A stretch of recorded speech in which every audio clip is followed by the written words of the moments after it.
Mustafa maanta waxaanu nimi magaalada Ngong oo ku taala county-ga ama ismaamulka Kajiado. Ngong waxay xagga koonfur ka xigtaa magaalada Nairobi taqriiban 20 to 25 kilometers. Waxaanu ugu nimi bulsho Saakiya ka tirsan sidaan hore odayadii xitaa ay kamid ahaayeen Xuseen Maxamed Aar oo halkan ku dhashay iyo anaguba aan ugu sheegnay Ngong guriyihii ugu horeysay iyo asaaskeeda waxaa lahayd bulshada Saakiya. waxaa ila fadhiya Cabdulxamiid Saalax oo ah raggi ku dhashay magaalada Ngong. marka wax yar waxaan ka weydiinaynaa wixii uu magaalada ka xasuusto, maybe taariikhduu dhashay iyo siday magaalada ay markii ay yaraayaan iyo wixii uu ka xasuusto. soo dhaw Cabdulxamiid. bismillahirrahmanirrahiim. sida loo sheegay adiga Cabdulxamiid baa la yiraahdaa Saalax. magaaladan aan ku dhashay 1949. sidaas aan weli joogaa. dowladdan oo shaqayn jiray retire baan ahay hadda. marka hadda magaalada Ngong ay weli deganahay. masaajidkan halkan maamulkaan ka mid ahay. odaashii hore ayaan waxa ka ogahay. marka waad noo sheegi kartaa wherever you can remember waxii aad xasuusatid uun markaad yaraydeen odayadii, a bit of history, just brief. adigu alxamdulilah anagu odaashu markii ingiriisku ay soo geliyeen dalka, odaasheeni waa odaashii soo raacay ingiriis. marka magaalada Ngong meel qabow maaragta iyaguna soo raaceen. Ceerikaabay ka yimaadeen geesta Ceerikaabay iyo dalka. marka hewada Ceerikaabo iyo Ngong ayaa halmeelay isli ku soo horeeyeen horta. maya yani later on markii dambe isli laga soo guuray. marka halkan degay waxa odayaasha ka soo degay waxay u badnaayeen odayaal soo raacay Ingiriis. Mombasa ay ka soo degeen Ingiriiska soo raaceen. marka halkan waxay ahayd meel Ingiriisku ka dhigay province gobol ka talinaya. Nairobi adu ilaa 25 kilometer ayay u jirtaa. Rift Valley marka Rift Valley oo ilaa Nakuru ilaa Lodwar iyo meelahaas oo dhan halkan laga maamuli jiray. waxa weeye the vast waxa weeye meel dalku aad u weyn marka. laakiin ninka beesha Ingiriiska u joogay gobolku PC-gu halkan magaalada Ngong weli waa dhisan yahay. hadda dowladda weli maaragta DC-ga Ngong County ayaa meesha ku jira. marka halkan laga duuli jiray, Nairobi la tegi jiray. gawaadhi ma jirin marka beriga waa la lugeyn jiray inta badan. marka alxamdulilah odayaasha markay soo degeen xoolo dhaqatay noqdeen. xoolahaas ay iyaguna bilaabeen xoolaha dhaqan. Ingiriiska markay soo raaceen business bay bilaabeen. bujaro iyo waxbay bilaabeen. hilibka qali jireen halkan ay lagu qali jiray magaalada Ngong. waxay ka dambeeyeen Karen oo Nairobi ah ayaa bujaro ka dhiseen oo nin Ingiriis ah meesha business ka leh. halkaas bujarkaas ay iyaguna qabsadeen.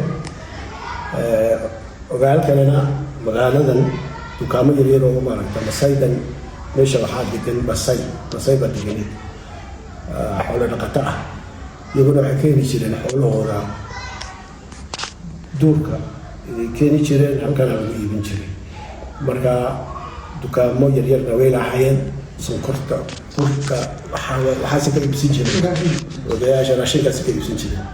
marka waxaan xasuusnahay anigu waktiga oday Xuseen Maxamed Aar ka mid ah oo isaguna dee halkan ku dhashay oo iga weyn walaalahayna ka weyn ayaa isagana halkan ku dhashay. waxaan u maleeyaa isagana inaa waraysateen. marka alxamdulilah magaalada Ngong waxaan u garanayaa halkan markaan anagoo yaryar halkan aan bilownay inaan iskuulka galno primary school. magaalada halkan kaniisad baan ahayd iskuulka. marka maamulka kaniisad حق الدولة ويجسبك أهل لكن مامورك كنيسة كاثوليكا أي إسكالها هل كان عن كدكتي إلى كوبيو لحيو أفر لحيو ما كدعاقي مركز سكندري ما بلاوي سكندري أنا نارك يميلازا كدقين شري نارك سكندري سكول وكيد بنا كورس بانكال بوليتكنيك وكان نيروبي بوليتكنيك أصلا كشري كورس أهم دولة مركز بنا عن كبيرة دولة كينياتا موي باحي موي هيكدم بينا ده ولا ذكرنا يا سيدي سوجي بيشرين marka alxamdulillahi rabbil caalamiin anigu waxaan garanayaa masaydo xoolaha soo dhuftaan halkan magaalada la keeni jiray anigu marka maxaa dowladda markaad ka shaqeynaysay maxaa shaqadaada maxay ahayd waxaan u shaqeynayay dowladda ministry of tourism dalxiiska laakiin technical xagga farsamada radio callska iyo waxaasa ayaan u qaban jiray kuwaasaan u shaqeyn jiray marka كينيا ودمان مرجعني الكتر كوها هالك نيروبي أنا كدولي جدني مال كاستمارك ناشونال بارك مع جيم أوفيسز إلى هاين بعد تيجي جدني مع نور تيجي جدني مع هذا كوميونيكيشن كان راديو مركا الحمد لله شغالة زوجي from 9 إلى أن رتاجري وحان رتاجري عبد الرحمن لما تدور لما تصدق الدور تاني معنا مركا 82 أيام شغلة كبح بسم الله الرحمن الرحيم ويس محمد يوسف بالي لا مقعية أنا وحنا نمسافر حبيبي هذا أنا ما تشوفنا مقعية أنا ما تشوفنا قوم لا دحو أنا هو يدي باكلوتي أنا كمدرب hooyadii baa ku dhalatay adiga iyadoo 20 jir gaarin laga guursaday oo magaalada Eldoret la yiraahdo soo deji anigu Eldoret ku dhashay aabahay Eldoret ku dhashay Eldoret baan ku aasay ka bacdi markaan nin weyn noqday aan soo shaqadii aan Nairobi soo shaqadii way noqotay inay Nairobi aan meelaan diga ka doonay koon way dhaweyd oo reeray joogaan oo hooyay joogay abtiday joogeen maadareeday joogeen abtiday joogeen soo kuma idin siyaasaan ku soo galay magaalada aan guri ka karaystay ka degay aan meel ka samaystay aan ku guursaday aan maanta ilaahay u wadigu siiyey soo kuma idin laakiin sababta xagga ku joogo aan ku yimi ba waxa la ahayd islaanta iyo dhashay hooyadii oo iyadu magaalada ku dhalatay ku soo barbaartay laga guursaday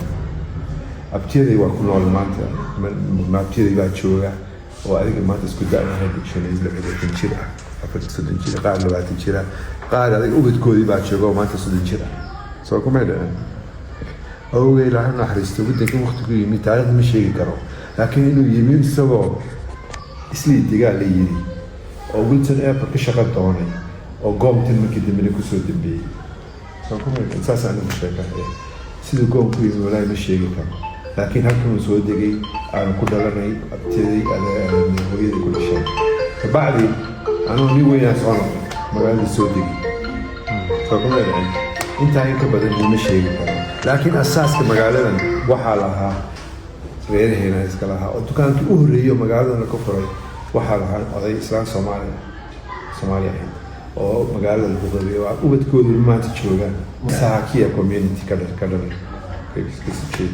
magaalada iyaga ay iska lahaa Soomaaliya kaliya ma dignayn intaan anigu soo jeeday wax Soomaaliya kale soo degay waa the last 15 years ee qolooyinka kale soo galay Soomaalida it's only 20 years history go into magaalada joogo it's less than 20 years ana ka badnay ana ka soo asaasnay soo dhisnay iyo shan qoys oo Hindi ah taasoo shaqada inkastana ku soo gaaray